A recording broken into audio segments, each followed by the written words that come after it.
Welcome to the Bible in 1 Year with Melissa Sykes. Today is January the 3rd. Noah and his family enter the ark along with animals of every kind, those considered clean and unclean. God closes the door and it rains until the earth is flooded. They spend a year on the ark until the waters recede, after which the Lord releases Noah, his family, and the animals. By faith, Noah builds an altar to the Lord and sacrifices clean animals on it. God smells the pleasing aroma and promises to never again use a flood to destroy all living things. God then provides a rainbow as a sign of his promise and to teach future generations about his faithfulness. Noah's 3 sons and their wives populate the earth. From their descendants, all the peoples of the earth originate. Noah plants a vineyard for wine, and one day he gets drunk. Ham exploits his father's condition, and his descendants are cursed by Noah.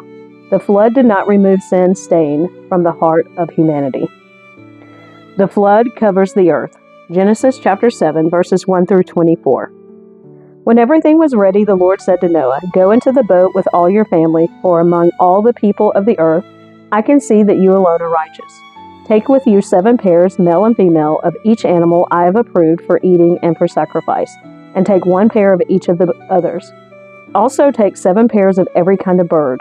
There must be a male and a female in each pair to ensure that all life will survive on the earth after the flood. 7 days from now I will make the rains pour down on the earth, and it will rain for 40 days and 40 nights until I have wiped from the earth all the living things I have created." So Noah did everything as the Lord commanded him. Noah was 600 years old when the flood covered the earth. He went on board the boat to escape the flood, he and his wife and his sons and their wives.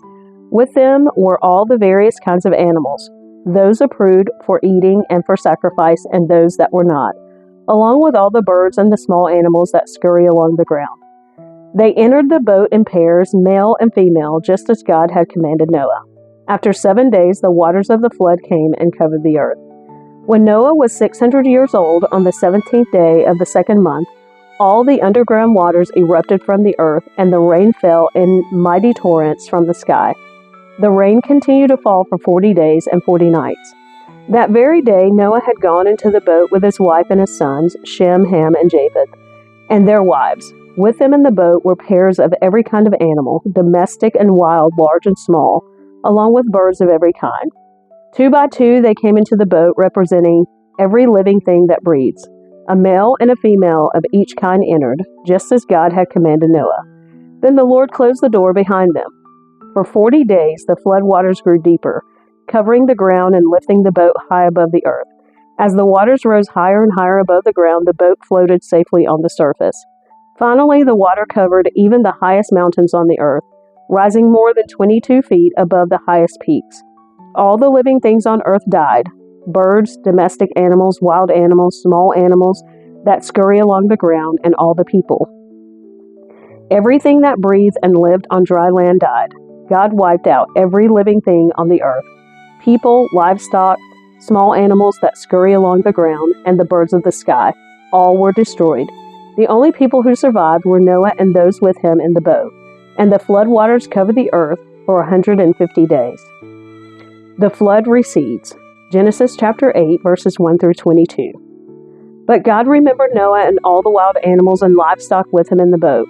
He sent a wind to blow across the earth, and the flood waters began to recede. The underground waters stopped flowing, and the torrential rains from the sky were stopped. So the flood waters gradually receded from the earth.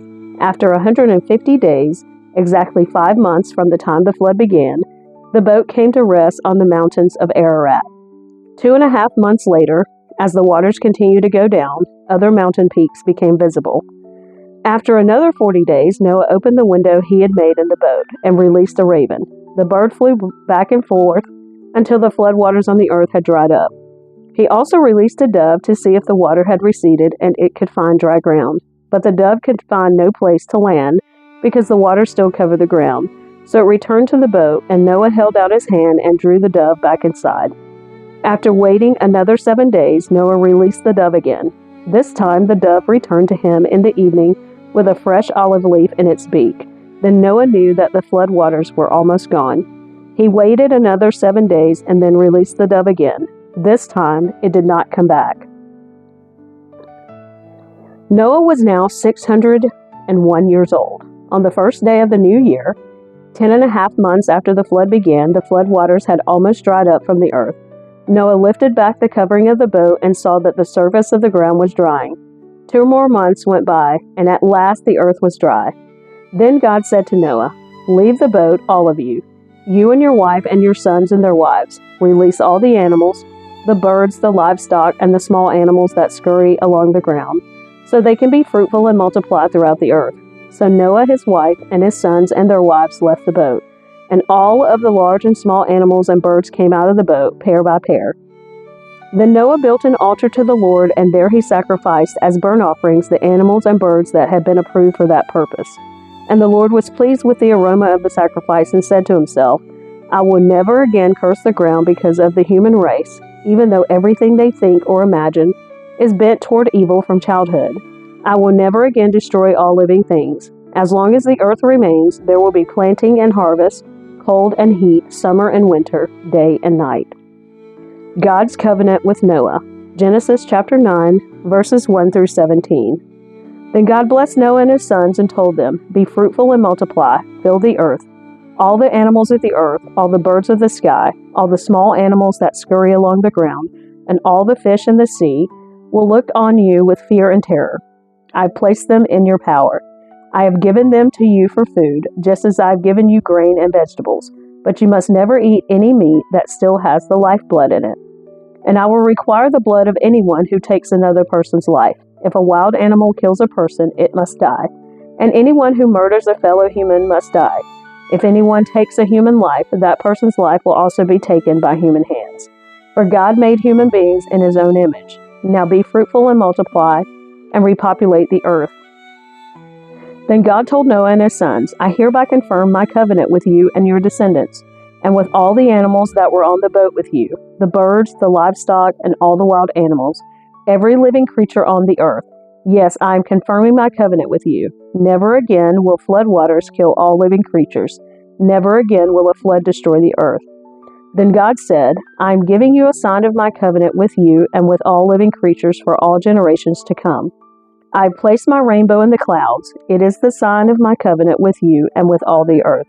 When I send clouds over the earth, the rainbow will appear in the clouds, and I will remember my covenant with you and with all living creatures. Never again will the flood waters destroy all life. When I see the rainbow in the clouds, I will remember the eternal covenant between God and every living creature on earth." Then God said to Noah, "Yes, this rainbow is the sign of the covenant I am confirming with all the creatures on the earth." Noah's sons. Genesis chapter 9, verse 18 through chapter 10, verse 1. The sons of Noah who came out of the boat with their father were Shem, Ham, and Japheth. Ham is the father of Canaan. From these 3 sons of Noah came all the people who now populate the earth. After the flood, Noah began to cultivate the ground and he planted a vineyard.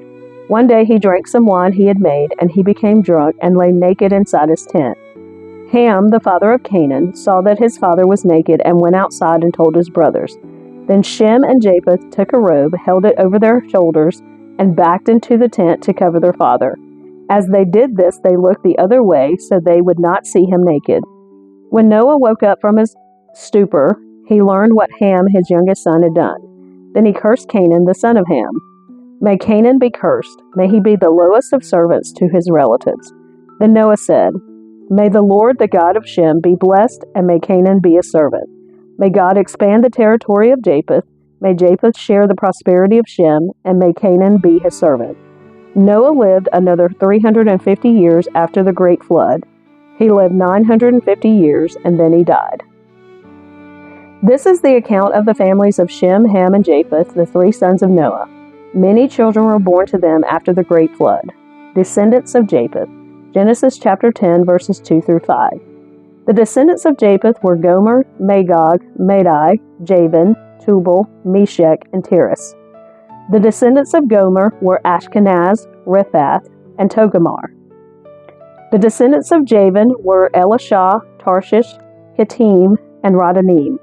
Their descendants became the seafaring peoples that spread out to various lands, each identified by its own language, clan, and national identity. 1 Chronicles chapter 1, verses 5 through 7. The descendants of Japheth were Gomer, Magog, Madai, Javan, Tubal, Meshech, and Tiras. The descendants of Gomer were Ashkenaz, Riphath, and Togarmah. The descendants of Javan were Elishah, Tarshish, Kittim, and Rodanim. Descendants of Ham, Genesis chapter 10, verses 6 through 20. The descendants of Ham were Cush, Mizraim, Put, and Canaan. The descendants of Cush were Seba, Havilah, Sabta, Ramah, and Sabteka. The descendants of Ramah were Sheba and Dedan. Cush was also the ancestors of Nimrod, who was the first heroic warrior on earth. Since he was the greatest hunter in the world, his name became proverbial. People would say, "This man is like Nimrod, the greatest hunter in the world." He built his kingdom in the land of Babylonia with the cities of Babylon, Erech, Akkad, and Calneh.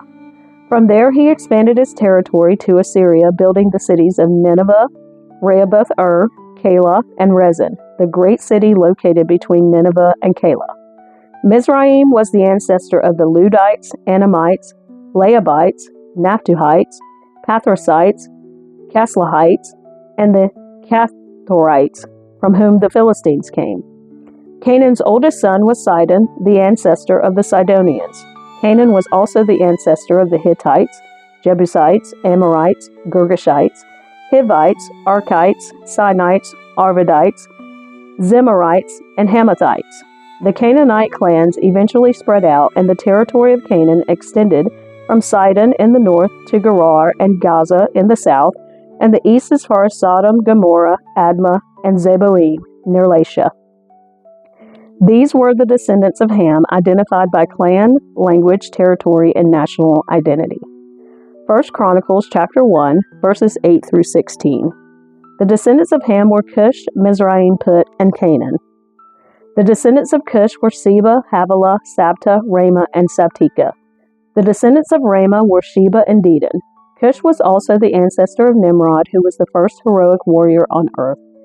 Mizraim was the ancestor of the Ludites, Anamites, Leabites, Naphtuhites, Pathrusites, Caslahites, and the Caphtorites, from whom the Philistines came. Canaan's oldest son was Sidon, the ancestor of the Sidonians. Canaan was also the ancestor of the Hittites, Jebusites, Amorites, Girgashites, Hivites, Arkites, Sinites, Arvadites, Zemarites, and Hamathites. Descendants of Shem, Genesis chapter 10, verses 21 through 30. Sons were also born to Shem, the older brother of Japheth. Shem was the ancestor of all the descendants of Eber. The descendants of Shem were Elam, Asher, Arphaxad, Lud, and Aram. The descendants of Aram were Uz, Hul, Gether, and Mash. Arphaxad was the father of Shelah, and Shelah was the father of Eber. Eber had two sons. The first was named Peleg, which means division. For during his lifetime the people of the world were divided into different language groups. His brother's name was Joktan. Joktan was the ancestor of Almadad, Sheleph, Hazarmaveth, Jerah, Hadaram, Uzal, Diklah, Obal, Abimael, Sheba, Ophir, Havilah, and Jobab.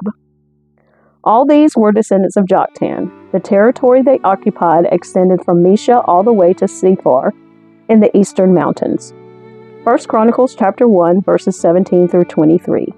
The descendants of Shem were Elam, Asher, Arphaxad, Lud, and Aram. The descendants of Aram were Uz, Hul, Gether, and Mash. Arphaxad was the father of Shelah. Shelah was the father of Eber. Eber had two sons. The first was named Peleg, which means division. For during his lifetime the people of the world were divided into different language groups. His brother's name was Joktan. Joktan was the ancestor of Almadad, Sheleph, Hazarmaveth, Jerah, Hadaram, Uzal, Diklah, Obal, Abimael, Sheba, Ophir, Havilah, and Jobab. All these were descendants of Joktan. Genesis chapter 10, verses 31 and 32. These were the descendants of Shem, identified by clan, language, territory, and national identity. These are the clans that descended from Noah's sons, arranged by nation according to their lines of descent. All the nations of the earth descended from these clans after the great flood.